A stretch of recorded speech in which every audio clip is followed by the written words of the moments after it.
जय हिंद दोस्तों, राम राम, सत श्री अकाल। मैं आपका अपना गुरु पंकज जांगिड़ और आप पढ़ रहे हो ब्राइट फ्यूचर ब्लॉग के साथ, जो आपका ही परिवार है। जितना हो सके इसको शेयर कीजिए और जुड़े रहिए ब्राइट फ्यूचर ब्लॉग के साथ।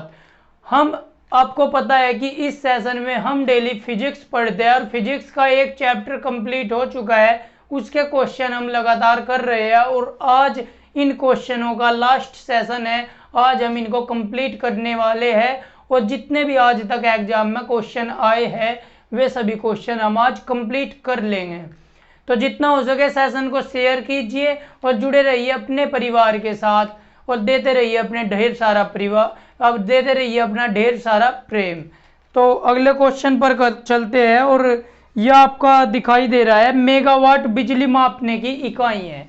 इसने बता दिया कि मेगावाट जो है बिजली मापने की इकाई है, लेकिन कैसी बिजली मापने की इकाई है। सबसे पहले तो वाट की बात करेंगे।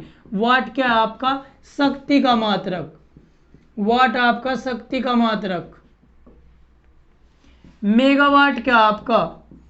मेगावाट आपका शक्ति का बड़ा मात्रक।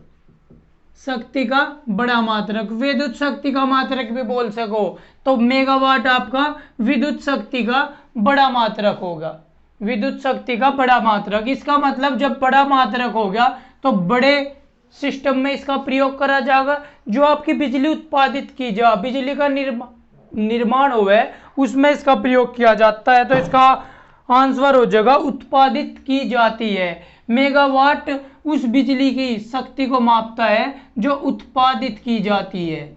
उत्पादित की जाती है। आई बात समझ में? मेगावाट शक्ति का बड़ा मात्रक है। जब शक्ति जो बिजली है उत्पादित की जाएगी, इलेक्ट्रिसिटी का निर्माण होगा तो बहुत बड़ी मात्रा में होगा, तो उसे मेगावाट में मापेंगे। आई बात समझ में? अगला क्वेश्चन आपको स्क्रीन पर दिखाई दे रहा होगा, तो जल्दी से इस क्वेश्चन को करने की कोशिश करो। क्वेश्चन क्या है आपका?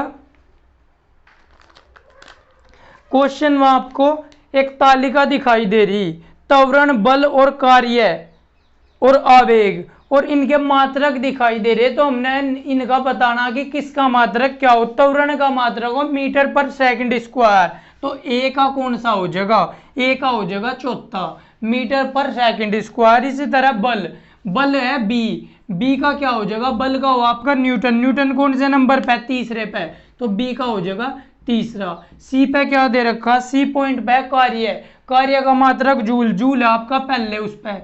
बचा डी, तो डी का क्या हो जाएगा? दूसरा। डी क्या है आपका? आवेग हो जाएगा न्यूटन सेकंड। आवेग क्या हो? संवेग परिवर्तन। डेल्टा पी को आवेग बोलते हैं। और डेल्टा पी क्या हो? डेल्टा पी बराबर हो एफ इंटू टी। इसका मतलब बल का मात्रक न्यूटन और टी का मात्रक कितना? सेकंड, तो न्यूटन सेकंड इसका आवेग का मात्रक हो जाएगा आपका। तो आई बात समझ में? आपके ऑप्शंस हो जाएंगे पहले का चौथा, दूसरे का, बी का तीसरा, सी का फर्स्ट और डी का सेकंड। आई बात समझ में? दूसरा क्वेश्चन इसी तरह का है, मिलान करने। इसे मिटो दूं। दे दिया कि कार्य का मात्रक जूल, बिल्कुल सही। द्रव्यमान का मात्रक किलोग्राम, बिल्कुल सही। बल का मात्रक न्यूटन। आपको बताना कौन सा सही नहीं है। आपको मैंने बता दिया कार्य का मात्रक आपको पता जूल, कई बार इसके बारे में बात होगी। आपको द्रव्यमान कहीं माप हो किलोग्राम में। चीनी लेने चले गए तो कहीं माप क्या लाओगे? किलोग्राम में, तो किलोग्राम हो गया द्रव्यमान का मात्रक। इसके बाद आपका बल न्यूटन साहब ने बताया था कि प्रत्येक वस्तु को पृथ्वी अपनी ओर आकर्षित करती है, इसे गुरुत्वाकर्षण बल बोलते हैं। प्रत्येक वस्तुओं के बीच आकर्षण बल होता है जो एक दूसरे को अपनी ओर आकर्षित करे। गति के नियम भी दिए थे अपनी पुस्तक प्रिंसिपिया में। तो बल की तो अपने द्वितीय नियम, गति का द्वितीय नियम जो था, संवेग परिवर्तन की दर लगाए गए बल के बराबर हो, तो क्या होगा? बल का मात्रक तुम्हारा हमें पता चल गया था न्यूटन। आई बात समझ में? जो आपका दाब दे दिया, दाब का मात्रक क्या हो? दाब का इसने दिया डाइन, लेकिन डाइन मात्रक किसका हो? डाइन हो आपका बल का सीजीएस पद्धति में मात्रक, बल का सीजीएस पद्धति में मात्रक बता रखा कि बल के दो मात्रक हो, एक तो एमकेएस पद्धति के अनुसार और एक सीजीएस पद्धति के अनुसार। सीजीएस पद्धति में डाइन हो जाएगा, एमकेएस पद्धति में न्यूटन हो जाएगा। तो ये आपको चीज बता रखी, आई बात समझ में। तो बल का दाब का मात्रक डाइन नहीं हो, दाब बराबर हो बल बटे क्षेत्रफल, इकाई क्षेत्रफल पे जो बल लगाया जाए उसे ही दाब बोलता है। तो दाब का मात्रक हो जाएगा न्यूटन पर मीटर स्क्वायर, और इस न्यूटन पर मीटर स्क्वायर को हम पास्कल बोलते हैं। तो दाब का एक मात्रक पास्कल भी हो जाएगा, पास्कल भी हो जाएगा। एक वायुमंडलीय दाब हो तो वायुमंडलीय दाब को हम बार में व्यक्त करें, बार में, यह भी दाब का बड़ा मात्रक है। और एक बार बराबर आपका हो 10⁵ पास्कल, एक बार 10⁵ पास्कल के बराबर हो, एक बार 10⁵ पास्कल के बराबर हो। तो न्यूटन पर मीटर स्क्वायर इसे पास्कल भी बोलता है, और बार भी इसी का मात्रक हो, लेकिन बार ज्यादातर वायुमंडलीय दाब में प्रयोग करा जा। तो वायुमंडलीय दाब का मात्रक बार, एक बार में 10⁵ पास्कल। उम्मीद आपकी समझ में आ रहा होगा और मजा आ रहा होगा। इसी तरह आगे बढ़ते रहो, सीखते रहो और मस्ती में पढ़ते रहो, टेंशन लेनी नहीं, एक दिन जॉब आपके हाथों में होगी। अगर आप रेगुलर होना चाहिए। कछुए और खरगोश की आपने कहानी सुनी होगी। तो कछुआ बीच में रुक जाता, लेकिन जो आपका खरगोश था, सॉरी, वो बीच में रुक जाता, लेकिन जो कछुआ था, कछुआ आपका लगातार निरंतर सफलता की ओर बढ़ रहा था, क्योंकि वो लगातार मेहनत कर रहा था बिना रुके हुए। अगर आप भी लगातार मेहनत करोगे ना, भले ही धीमे तरीके से चलो, भले ही थोड़ा थोड़ा पढ़ो, लेकिन आपके हाथ में आपकी जॉब जरूर होगी। हताश नहीं होना, हार नहीं मारनी, चलता जा तो खुद को मत रोक, हालात की इस दरिद्रता में खुद को मत जोग। आएगी परेशानी हजार, सबसे लड़ तू सबको पछाड़, तू ही तेरा विश्वास, विश्वास ही तेरा साहस, साहस ही तेरा जनून, जनून ही तेरा एहसास। खुद पर विश्वास कर, हौसले को बुलंद रख, तो जॉब आपके हाथ में पक्का होगी। अगला क्वेश्चन देखो, अगला क्वेश्चन आपकी स्क्रीन पर आ गया, ताली कहीं दे रखी आपको। अगला क्वेश्चन आपकी स्क्रीन पर आ गया और देखो क्या बोल रहा है। वाट, नोट, नोटिकल मील और कैलोरी। देखो वाट किसका मात्रक हो, शक्ति का। तो जो पहला ए ऑप्शन है, ए में शक्ति कहां दे रखी, चौथा, तो ए का हो जाएगा चौथा। B C D. बी में आपका क्या दे रखा, नोट। नोट क्या हो, नोट हो, एक हो नोट, एक हो नोटिकल मील। एक तो आपका नोट और एक हो नोटिकल मील। नोटिकल मील, नोटिकल मील क्या हो, जो वायु या जो आपके जहाज हो ना, पानी के जहाज,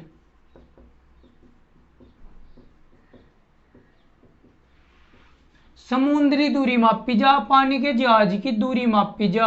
अर्थात मैं कह सकूं समुद्र के अंदर दूरी मापने का मात्रक हो समुद्री दूरी। समुद्री दूरी कहीं में मापी जा, नोटिकल मील में। और नोट क्या हो, नोट हो वेग, वेग मापे। किसका वेग, जो आपके पानी के जहाज वगैरह हो तो उनका वेग मापने का काम करे, नोट में मापे। तो समुद्री जहाज की गति कहीं में मापेंगे, नोट में। तो बी का हो जाएगा तीसरा, तीसरे में है समुद्री जहाज की गति मापने का काम करे। तीसरा हो गया नोटिकल मील। समुद्र, नोटिकल मील क्या, नौ संचालन। नोटिकल मील क्या हो गया, नौ संचालन। क्योंकि नौ संचालन के बीच जो दूरी मापी जाएगी वह नोटिकल मील में मापी जाएगी, इसलिए इसका हो जाएगा नौ संचालन। बी का हो जाएगा तीसरा नोटिकल नोट। बी का तीसरा नोट। क्या बोल रखा, नोट को कहीं में मापा है, तो बी का तीसरा समुद्री जहाज की गति। कैलोरी चौथा हो गया कैलोरी। तो कैलोरी किसका मात्रक है, उष्मा का। उष्मा आपका पहले नंबर पे दे रखा। तो ए का चौथा, बी का तीसरा, सी का चौथा, डी का पहला, आपका ये आ जाएगा। आई बात समझ में। अगला देखो, अगला आपकी स्क्रीन पे दे दिया क्वेश्चन। अगला क्वेश्चन आपकी स्क्रीन पे दे दिया।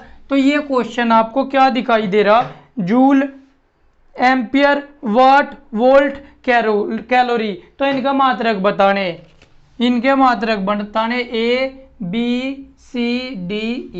ए पे क्या दे दिया आपका जूल। जूल किसका मात्रा है, कार्य का। कार्य दे रखा तीसरे नंबर पे, तो ए का हो जाएगा तीसरा। एम्पियर, एम्पियर किसका मात्रक है, विद्युत धारा का। विद्युत धारा दे रखी है आपकी पहले नंबर पे, तो इसका हो जाएगा आपका पहला। वाट, वाट किसका मात्रक है, शक्ति का। और शक्ति को सामर्थ्य भी तो बोलते हैं, तो सामर्थ्य कहेंगे नंबर पे दे रखी दूसरे नंबर पे। डी, डी पे आपका दे रखा वोल्ट। वोल्ट आपका विभवांतर का मात्रक, चौथा, तो डी का हो जाएगा चौथा। कैलोरी, कैलोरी हो आपका उष्मा का मात्रक, तो इसका हो जाएगा पांचवा। 1 2 3 4 5, तो ये आपके ऑप्शन आ जाएंगे।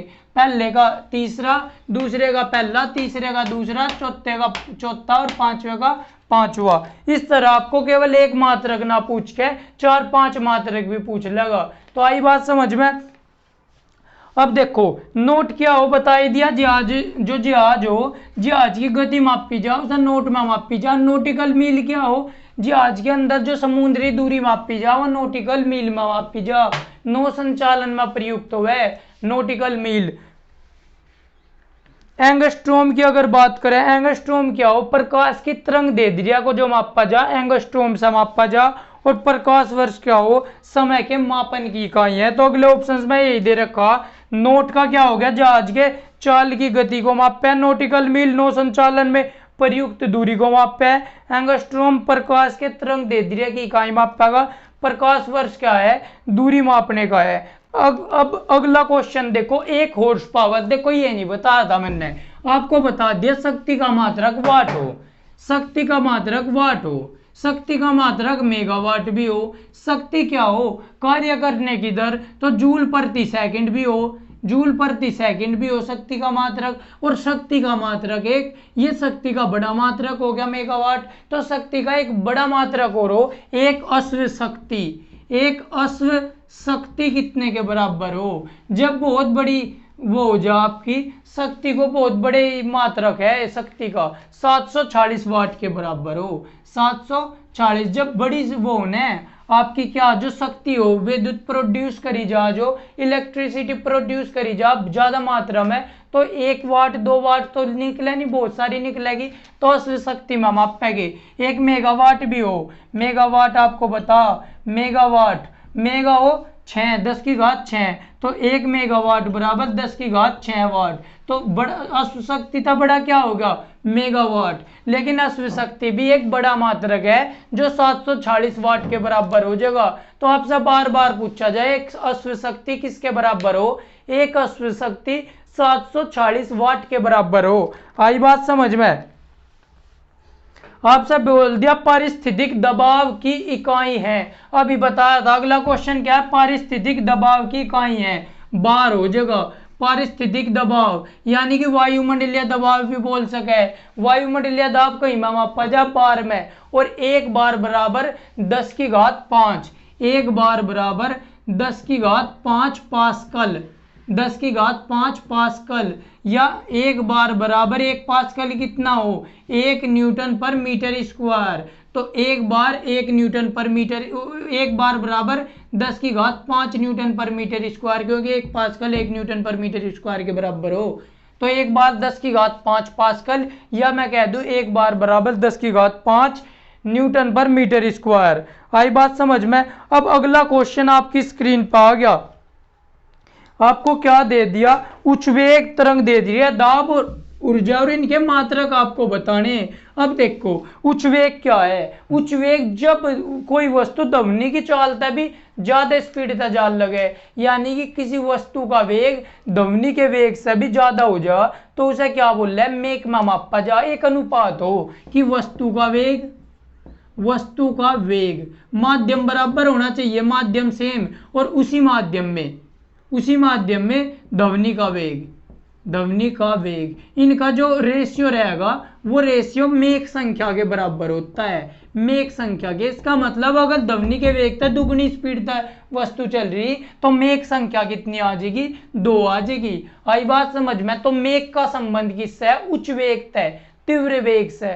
तो मेक का आंसर क्या हो जाएगा, मेक। उच्च वेग का आंसर क्या हो जाएगा, मेक। तो ए का आपका पहला होगा मेक। आई बात समझ में। दूसरा दे दिया तरंग दे दी है बी, तरंग दे दी है कहीं में मापी जा एंगस्ट्रोम में, तो दूसरे का आपका दूसरा हो गया। सी आपका दे दिया दाब, दाब कहीं में मापी जा पास्कल में, तो तीसरे का तीसरा। चौथा दे दिया डी आपका ऊर्जा, ऊर्जा कहीं में मापी जा जूल में, तो ऊर्जा का ऊर्जा, क्योंकि कार्य और ऊर्जा बराबर हो और ऊर्जा कहीं में मापी जा आपकी जूल में, तो पहले का पहला, दूसरे का दूसरा, तीसरे का तीसरा और चौथे का चौथा आपका आंसर आ जाएगा। अगला क्वेश्चन देखो, आपके 2-3 क्वेश्चन और बचे। ओजोन परत की जो मोटाई है कहीं में मापी जा, क्वेश्चन आपको दिख रहा होगा, ओजोन परत की मोटाई कहीं में मापी जा, तो डाबसन। ओजोन परत की मोटाई मापने का मात्रक हो डाबसन, याद रखियो कई बार आ गया। ओजोन परत की जो मोटाई मापी जा कहीं में मापी जा डाबसन में। अगला क्वेश्चन, लंबाई की न्यूनतम इकाई है, ये दे दिया कि लंबाई की न्यूनतम इकाई है, 4 ऑप्शंस दे दिए, इसमें बताना सबसे कम इकाई क्या है। तो पहला दे दिया माइक्रो, 1 माइक्रो 10⁻⁻6 मीटर हो, तो सबसे छोटी बतानी। नैनोमीटर 10⁻⁻9 मीटर हो जाएगा। तीसरी दे दिया आपको एंगस्ट्रोम, 10⁻⁻10 मीटर हो एक एंगस्ट्रोम में, लिखते चले जाइए। ये तो माइक्रोमीटर, माइक्रो जो आपका पहला दे रखा। दूसरा नैनो, नैनो। तीसरा दे दिया एंगस्ट्रोम, एंगस्ट्रोम, तो ये सब होगी, तो जिसकी घात सबसे बड़ी माइनस में वही सबसे छोटी इकाई हो जाएगी। चौथा दे दिया फर्मी, और फर्मी को इसे क्या बोलते हैं, एक और 10⁻⁻15, 10⁻⁻15। फेमटो भी बोलता है इसका, फेमटो, एक फेमटो बराबर 10⁻⁻15। तो सबसे छोटी इकाई किसकी, जिसकी घात माइनस में सबसे छोटी, तो 10⁻⁻15। फर्मी जो है लंबाई का सबसे छोटा मात्रक है, जो दिए गए ऑप्शन है उनमें लंबाई का सबसे छोटा मात्रक फर्मी है। वैसे तो एटो भी हो, 10⁻⁻18 भी हो, 10⁻⁻18 एटा, ठीक, लेकिन ये नहीं दिया इन 4 में बताना, तो 4 में ये हो गया फर्मी।